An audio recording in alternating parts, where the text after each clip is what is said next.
welcome back to Iana's Unicorn Days. Today we are going to be learning how to eat this bread.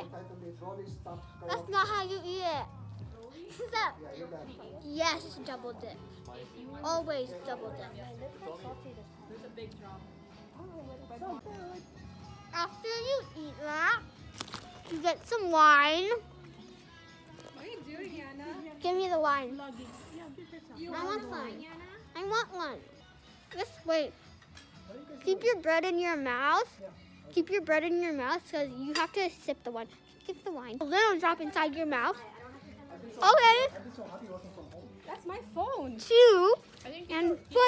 And thank you for watching. Bye. See you next week.